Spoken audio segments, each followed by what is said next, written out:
Bismillahirrahmanirrahim. Assalamualaikum warahmatullahi wabarakatuh. Alhamdulillahirabbil alamin. Walladzi arsala rasulahu bil huda wa dinil haqq liyudhhirahu 'ala dini kulli. Wa kafa billahi syahida wa asyhadu an la ilaha illallah wahdahu la syarikalah wa asyhadu anna Muhammadan abduhu wa rasuluh. Allahumma shalli ala Muhammad wa ala alihi wa ashabihi wa man tabi'ahum bi ihsanin ila yaumiddin. Ya ayyuhan nas ittaqu rabbakum alladzi khalaqakum min nafsin wahidah wa khalaqa minha zawjaha Fabassa minhuma rijalan katsiran wa nisaa'a wattaqullaha alladzi tasaaluna bihi wal arham innallaha kana 'alaikum raqiba wa ba'd. Fa inna asdaqal hadisi kitabullah wa khairal hadyi hadyu Muhammadin sallallahu alaihi wasallam. Syarrul umuri muhtasatuha fa inna kulla muhtasatin bid'ah wa kulla bid'atin dalalah wa kulla dhalalatin finnar. Ayolah ikhwah akramana subhanahu wa ta'ala. Insyaallah kita lanjutkan mengkaji Jami'us Shahih Sahih Bukhari oleh Al-Imam Abu Abdillah Muhammad Ibnu Ismail ibn Ibrahim ibn Mughirah ibn Bardizbal Bukhari al-Sufi rahimahullah ta'ala. Masih pada jilid yang ke-2, juz yang ke berapa? 3 dari kitab Usyurut. Ketika orang berinteraksi lalu hubungan keduanya diikat oleh syarat dan orang Islam terikat oleh syarat yang disepakati, mana yang boleh, mana yang tidak boleh. Secara umum boleh, yang tidak boleh apabila bertabrakan dengan ketetapan hukum Allah Subhanahu wa ta'ala.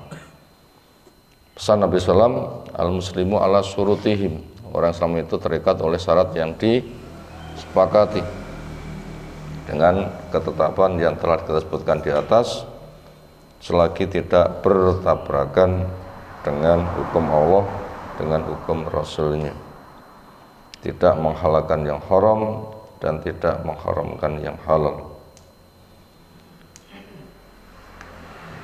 Berikutnya qala mu'allif rahimahullah ta'ala babu syurut allati la takhilu fil hudud.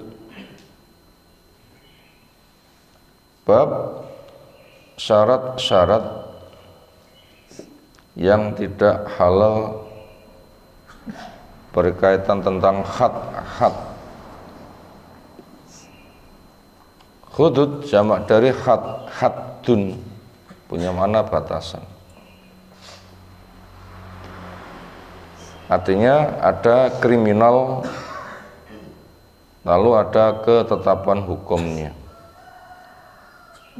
Mencuri hukumannya apa, zina hukumannya apa, membuat onar di masyarakat hukumnya apa, peminum khamr dihukum apa.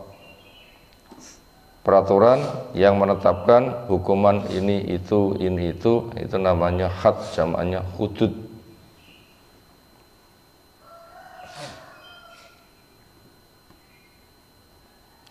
Arti dari bab kullu syartin waqa'a fi haddin min hududillah fahuwa batil. Nah, ini mau dicatat boleh, ini syarahnya ini.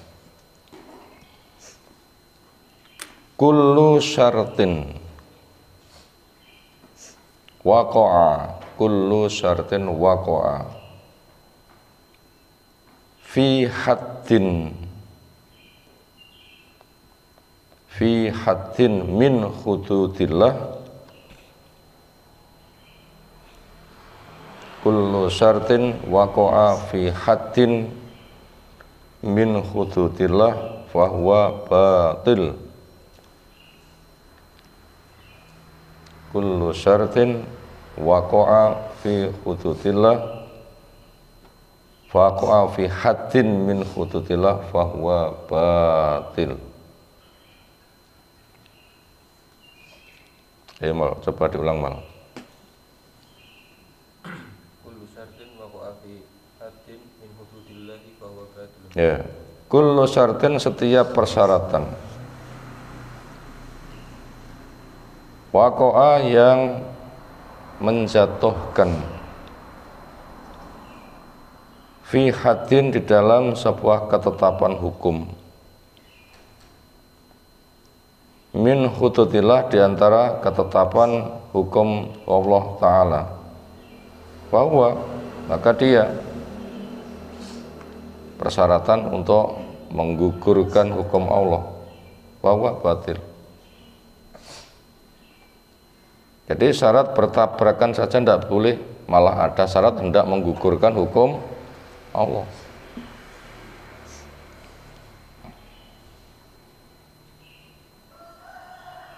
Silahkan bikin persyaratan, tapi jangan sampai untuk dijadikan ajang persekongkolan menggugurkan hukum Allah Subhanahu wa Ta'ala. Itu makna dari judulnya. Berikutnya haddatsana, silahkan saya membaca.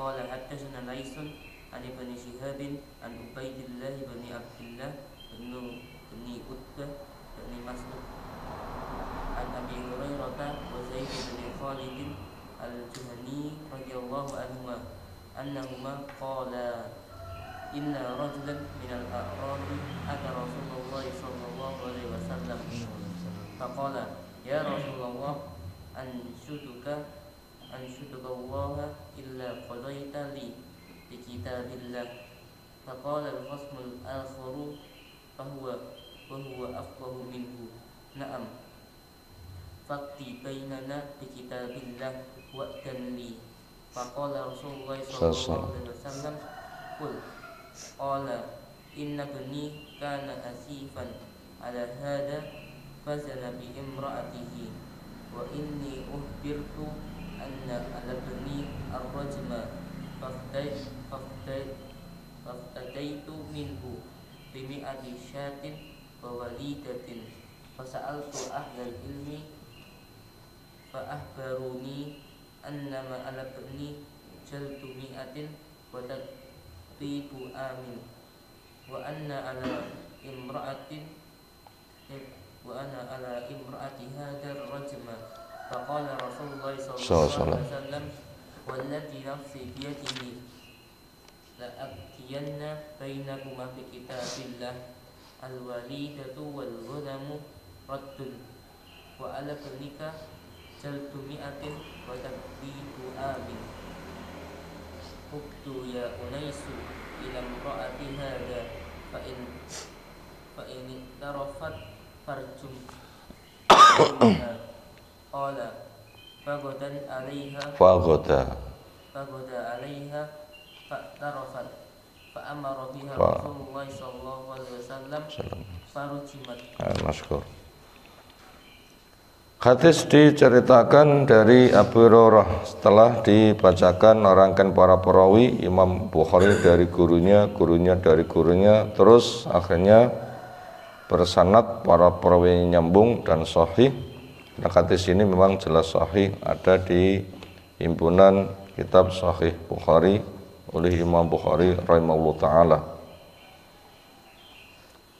Ditekan dari Abdurrahman bin Sahar kunyah dari Abu Hurairah atau nama lain dari Abu Hurairah, wa Zaid ibn Khalid al-Juhani. Jadi dua orang sahabat yang menceritakan hadis di atas. radhiyallahu semoga Allah meridhai pada keduanya. Annahuma sesungguhnya keduanya.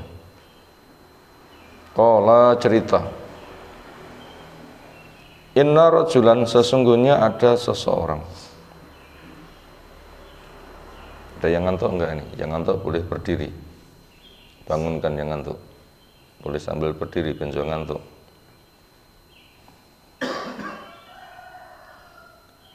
Sesungguhnya seseorang minal a'rabi dari orang Arab pedalaman, bukan dari orang kota. Mungkin penggarap sawah atau berternak, sehingga itu lingkupnya. Tapi dia muslim, karena telah datang Islam, paham, dia menyatakan masuk Islam. Atau dia datang, dia sowan Rasulullah kepada Rasulullah SAW, faqal, dia mengadu. Ya Rasulullah, wahai Rasulullah sallallahu alaihi wasallam, ansutuka, saya meminta engkau, Allah kepada Allah, saya minta kepada Allah supaya engkau diberikan kepada saya. Illa kecuali qadhaitali, engkau memutuskan untukku bi kitabillah, dengan kitab Allah.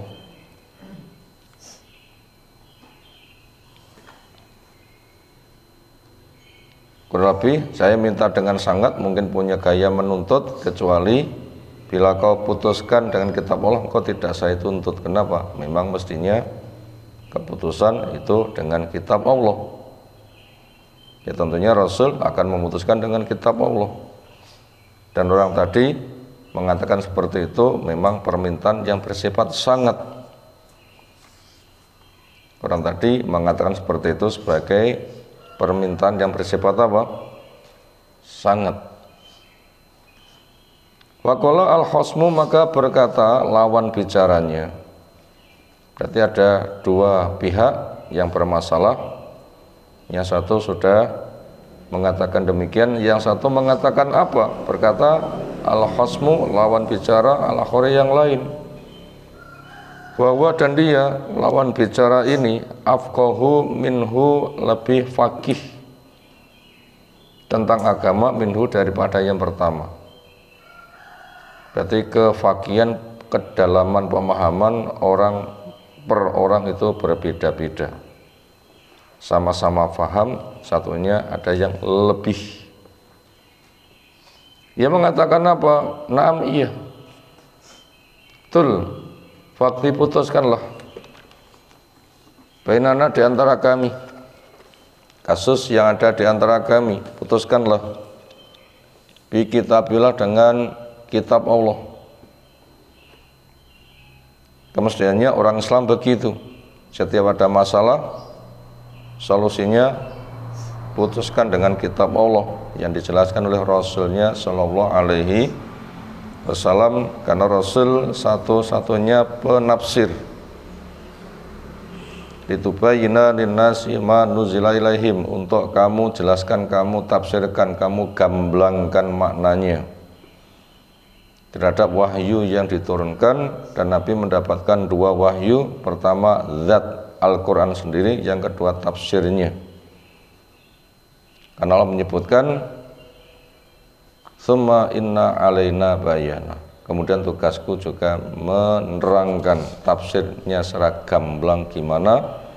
Nabi juga mengatakan ala inni utitul Quran wa mislahu ma'ah, saya diberi Quran dan semisal Quran itu selalu menyertainya.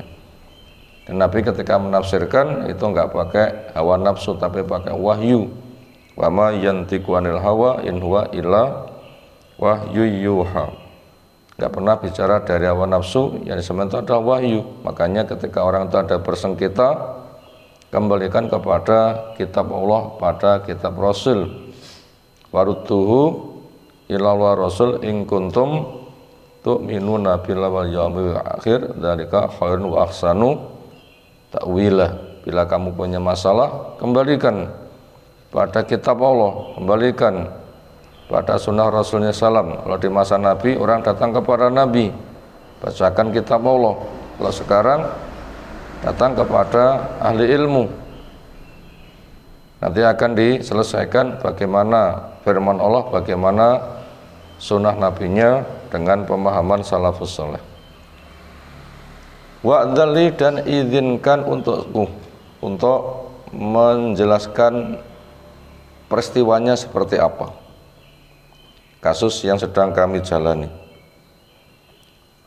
Faqala, memberikan jawaban Rasulullah SAW, kul, ya silahkan kamu cerita kasus yang kamu alami seperti apa, cerita no.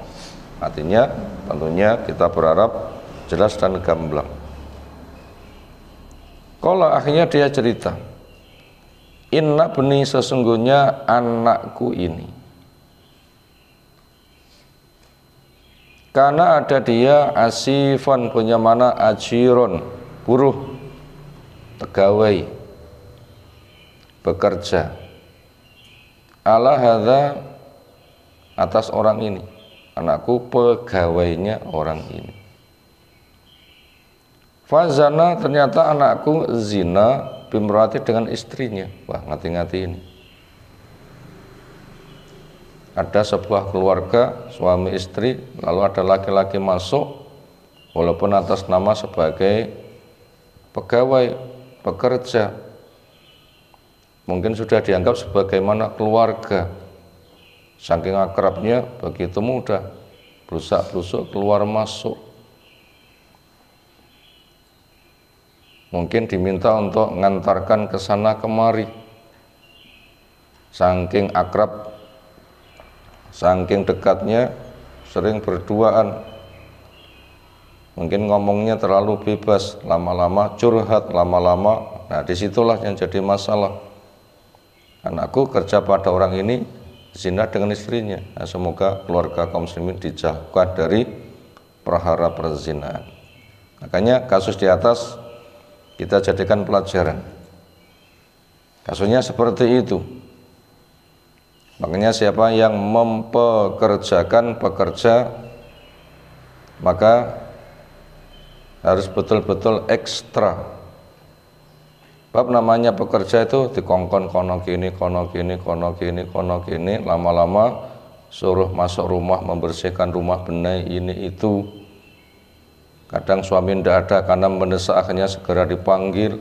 Nah, itu terlalu biasa, itu akan berisiko. Apalagi ada keterangan dari Nabi SAW, apabila laki perempuan asing berduaan, siapa yang ketiga? Setan. Nah, ini berisiko. Sementara program setan di dalam lingkup sosial yang paling dahsyat apa? Menggiring manusia di dalam kubangan perzinahan. Itu ke sana. Ternyata ini peristiwanya terjadi. Ini pada dinglu itu ngantuk ya. Ayo, ada yang bangunkan. Siapa pengawasnya, sing tukang mangek nih? Boleh sambil berdiri atau wudhu dulu.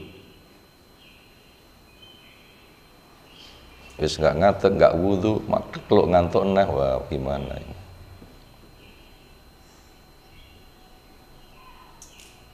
Wa inni ukhbirtu, dan sungguhnya saya dikhabari, anak beni, sesungguhnya hukuman yang akan menimpa ke anakku, arrajma, dirajam. Akhirnya faftada, itu saya tebus minhu, dari hukuman rajam, bimi'ati syatin, dengan 100 kambing, wa walidatin, dan budak perempuan. Ini artinya ada orang berkomentar, anakmu hukumannya diginikan. Itu kata-kata orang yang menyebar. Oh gitu ya, kalau begitu akan saya tebus. Lalu fasal itu saya tanya ahlal ilmi, kepada orang yang punya ilmu, bagaimana hukuman dari kasus begini. Anakku bekerja kepada keluarga si fulan atau perusahaan si fulan. Ternyata dengan peristiwanya terjadi peristiwa yang begitulah, terjadi perzinahan dengan istrinya. Mereka mengatakan kepada saya, akhbaruni anna ala bani, sesungguhnya hukuman yang menimpa kepada anakku, yang diputuskan pada anakku dengan jaldu mi'atin, dicambuk 100 kali, wa taqribu amin, dan di penjara, diasingkan selama 1 tahun. Wa na alam ru'ati hadza, dan sungguhnya hukuman yang akan dikenakan kepada istrinya orang ini, ar-rajmah, nanti dirajam. Istrinya berarti jelas sudah berkeluarga, sudah punya suami, zina, berarti jelas itu rajam. Satunya masih buruh, mungkin masih joko, belum berkeluarga, ya betul, cambuk 100 kali, lalu diasingkan, dipenjara atau dibuang selama 1 tahun. Itu kata ahli ilmu. Waqala, maka mengatakan Rasulullah sallallahu alaihi wasallam, waladzi nafsi biyadih, demi zat yang jiwaku ada di tangannya, la'aqdiyana, demi Allah pasti akan saya putuskan. La'aqdiyana itu merupakan jawaban dari sumpah, karena beliau menjawab dengan sumpah, berarti jawabannya sungguh-sungguh. Waladzi nafsi biyadih, jadi sumpah untuk perkara penting diizinkan, kalau tidak penting jangan gampang-gampang sumpah. Apa unsur sehingga disilakan untuk sumpah? 1, perkaranya penting. 2, orangnya jujur. 3, harus menggunakan nama Allah, nggak boleh nama selain Allah, nanti syirik. Syiriknya mungkin kecil karena tidak diakui sebagai penentu, tidak diakui sebagai penentu, nanti syiriknya besar ketika orang sumpah dengan menyebut nama selain Allah. Makanya harus nama Allah. Dan orang yang diajak bicara mungkin ragu atau untuk mengokohkan masalah, itu unsur-unsur orang disilahkan sumpah. Ini contoh penggunakan sumpah yang disampaikan Nabi sallallahu alaihi wasallam. Ini menunjukkan perkaranya betul-betul penting, sehingga dengan keputusan ini, keputusan yang memang sangat bulat, nggak ada celah untuk diganggu gugat, karena ketetapannya menggunakan sumpah, bukan semata bahasa hakim ketok palu menandakan keputusannya begini. Ternyata enggak semata itu keputusannya, tapi disampaikan dengan sumpah. La'aqdiyana, demi Allah pasti akan saya putuskan bainakuma, perkara kamu berdua, bi kitabillah, dengan kitab Allah. Apa itu keputusannya? Wal walidatu, tebusan dengan budak perempuan, wal ghanamu, tebusan dengan kambing yang 100 tadi, raddun alaika, kembali kepadamu. Karena itu akan menggugurkan hukum Allah. Mestinya cambuk 100 kali, penjara setahun, kok diganti budak dan kambing. Nah, itu tertolak. Makanya membuat syarat, akhirnya gugurlah hukum Allah, maka syarat itu ditolak. Itu sebagaimana bab keterangan itu ada di sini. Wala benikah, dan hukuman yang akan ditimpakan kepada anak lakimu, jaladu mi'atin, cambukan 100 kali, wa taqribu amin, dan dibuang penjara, diasingkan selama 1 tahun. Uqdu ya Unaisu, berangkatlah he Unes. Ini seorang sahabat yang ditugasi untuk melaksanakan keputusan, namanya Unes. Ila mur'ati hadza, kepada istrinya orang ini. Jadi kepala negara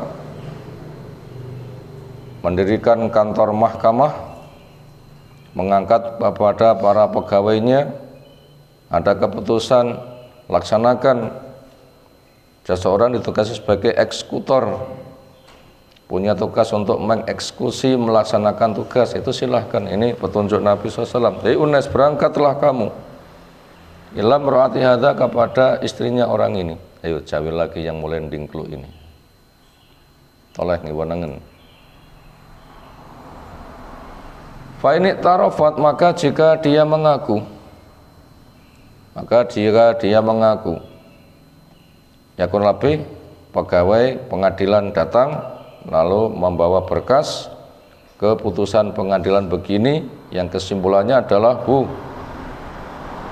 di dalam berkas ini Ibu yang terlibat dalam kasus, hasil persidangan adalah kasus perzinaan, dan setelah terjadi sidang hukumnya demikian.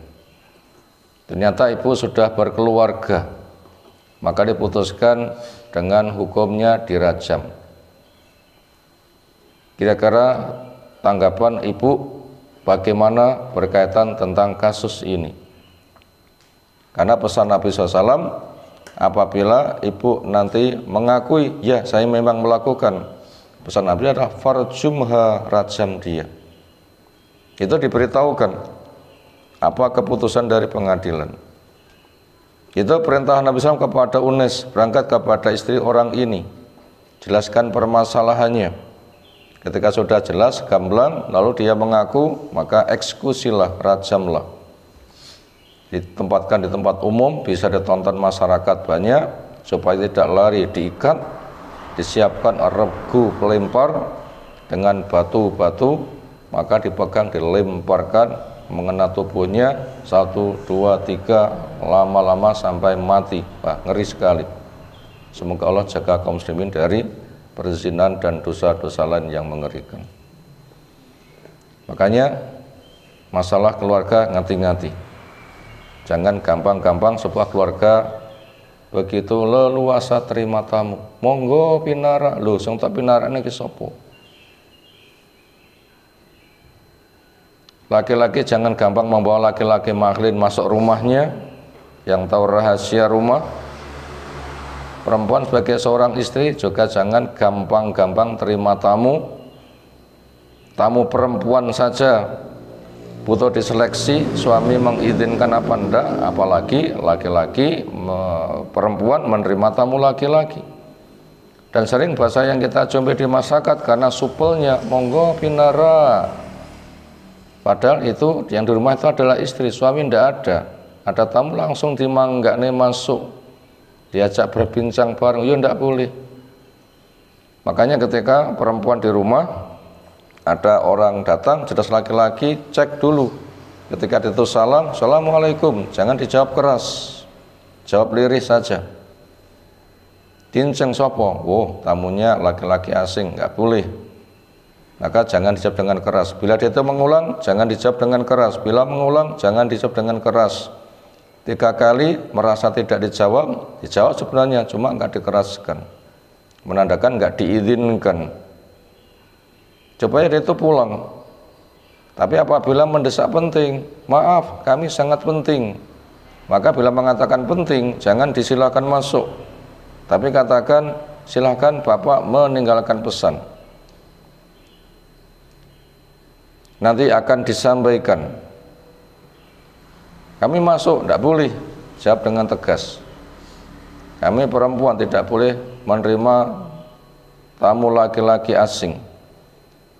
Walaupun tamunya perempuan, suami nggak mengizinkan, nggak boleh, apalagi tamu-tamunya ini adalah malah asing, nggak boleh, silakan tinggalkan pesan. Tidak bisa, kami harus masuk, ya jangan dimasukkan. Sampai ngamuk, gedor-gedor pintu, ya tidak boleh. Itu namanya tamunya nggak punya adab. Karena adabnya tamu apa? Ketok pintu, salam, gak dijawab, ulang kedua, gak dijawab, ulang ketiga, gak dijawab, harus pulang. Senggol lagi, ini mulai dingkluk lagi ini. Toleh ngiwanangan, nyapa kewambangan toh ya. Doa. Silakan wudhu. Makanya tuh ngati-ngati kasusnya. Karena ada peristiwa lain. Suami punya mitra kerja, istri mendampingi. Karena terlalu biasa, suami nggak ada, mitra suami datang langsung transaksi dengan istri. Saking biasanya sampai kebablasan, naudzubillah min dzalik. Berarti keluarga muslim bajunya rapi. Tapi seperti itu.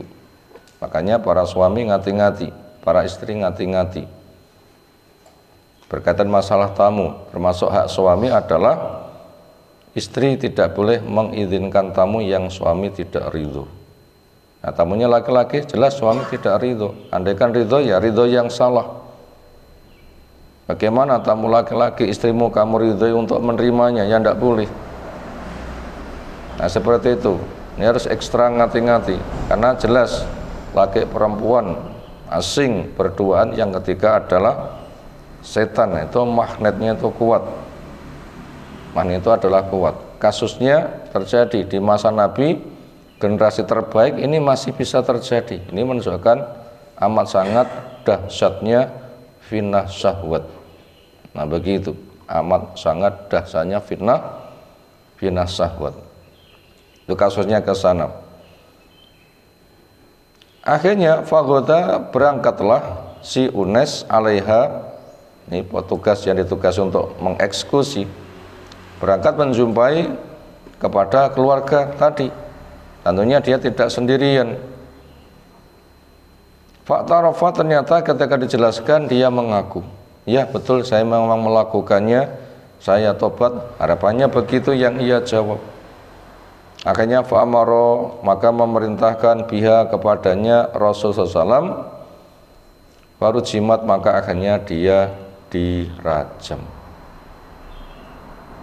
Itulah peristiwanya. Maka bab ini sangat jelas membimbing kepada kita. Apa saja pelajarannya? Satu, supaya sebuah keluarga betul-betul mempelajari syariat Islam.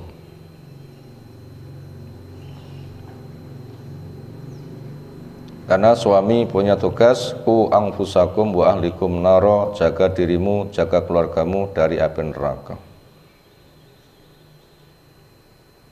Itu dengan ilmu, cara menjaga dengan ilmu.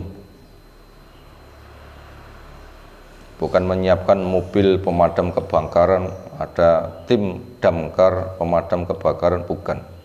Tapi dengan ilmu. Nah sekarang media ilmu itu banyak. Bila tidak bisa hadir di majelis, ya bisa dirangkumkan. Waktu longgar bisa berbincang, rangkumannya apa. Atau ada media-media video dari Ahlus Sunnah bermana salafus saleh, nanti diputar sehingga nanti akan tahu. Makanya suatu keluarga itu harus memiliki landasan ilmu yang kuat. Yang kedua, suami istri tahu hak dan kewajiban. Kewajiban suami pada istri apa, kewajiban istri pada suami apa, itu harus tahu. Di antara hak istri dibimbing agama. Di antara hak suami, istri tidak boleh menerima tamu yang suami tidak ridho. Itu di antara hak suami. Istri tidak boleh menerima tamu yang suami tidak ridho. Walaupun tamu itu perempuan, tapi suami tidak ridho, tidak boleh. Apalagi tamu itu laki-laki, maka bukan mahram, lebih tidak boleh lagi. Lalu pelajaran yang ketiga, hubungan laki perempuan supaya betul-betul dijaga ekstra. Maka siapa yang memiliki sebuah lingkup, maka dipisahkan antara laki perempuan, jangan dibikin berikhtilat. Bab sampai dibikin berikhtilat, nanti akan beresiko. Maka siapa yang memiliki kewenangan menata sistem dari kegiatan usahanya, maka jangan dibikin ikhtilat, bercampur baur. Maka laki supaya laki semuanya, perempuan supaya perempuan semuanya. Ada garis pemisah. Mungkin dibikin ruangan-ruangan yang berbeda-beda. Ini ruangan khusus untuk perempuan, ini ruangan khusus untuk laki-laki. Karena fitnah yang paling besar umat ini adalah urusan syahwat, sebagaimana pesan Nabi SAW, ma taraktu ba'di fitnatan adhara ala rijal min anisa, sepeninggalku tidak ada fitnah yang dirasa paling berat dirasa laki daripada difitnah dengan perempuan. Setan pun juga programnya menjerumuskan manusia pada perzinaan. Juga pesan Nabi SAW, fitnah umat ini adalah urusan perempuan. Lalu berikutnya, semua kaum muslimin harus mempelajari Islam. Makanya para dai harus mengembangkan dakwah. Semua kaum muslimin harus mempelajari Islam. Masyarakat, dai selalu dakwah, masjid selalu ada kegiatannya. Ayo ke masjid, ikuti kajian. Kalian sebagai masyarakat harus tahu hukum Allah Subhanahu wa taala. Dan alhamdulillah masjid kita selalu ada. Nah, semoga jamaahnya nanti sadar. Syukur selalu ada ilmu disampaikan. Maka bila tidak ada kegiatan super mendesak, makanya supaya kegiatan keilmuan itu diikuti. Karena kesadaran para penyampai ilmu selalu menyampaikan, masyarakat pun juga harus sadar untuk mencari ilmu. Maknanya seperti itu. Sehingga nanti bila ada masalah selesai. Makanya umat Nabi SAW adalah umat yang paling cerdas. Makanya Umar ketika duduk di kantor pengadilan, soalnya itu nggak ada orang yang mengadu. Kenapa? Kantor pengadilannya kok sepi? Lah orang punya masalah bisa menyelesaikan. Kecuali yang mendesak-mendesak saja sengketa. Itu pada masa Umar seperti itu. Makanya masyarakat wajib belajar. Lalu pelajaran berikutnya, walaupun orang boleh membuat persyaratan, tetapi tidak boleh membuat persongkokolan. Persyaratannya digunakan menggugurkan hukum Allah, itu tidak boleh. Apa tadi kesimpulan terakhir? Walaupun orang boleh membuat persyaratan, walau orang boleh membuat persyaratan, tetapi tidak boleh bersekongkol untuk menggugurkan hukum Allah. Walau orang boleh membuat persyaratan, tetapi tidak boleh digunakan persekongkolan menggugurkan hukum Allah Subhanahu wa ta'ala. Demikian satu bab yang kita kaji di pagi hari ini.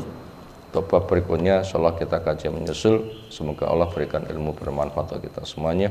Subhanakallahumma bihamdika asyhadu an la ilaha illa anta astaghfiruka wa atubu ilaik. Assalamualaikum warahmatullahi wabarakatuh.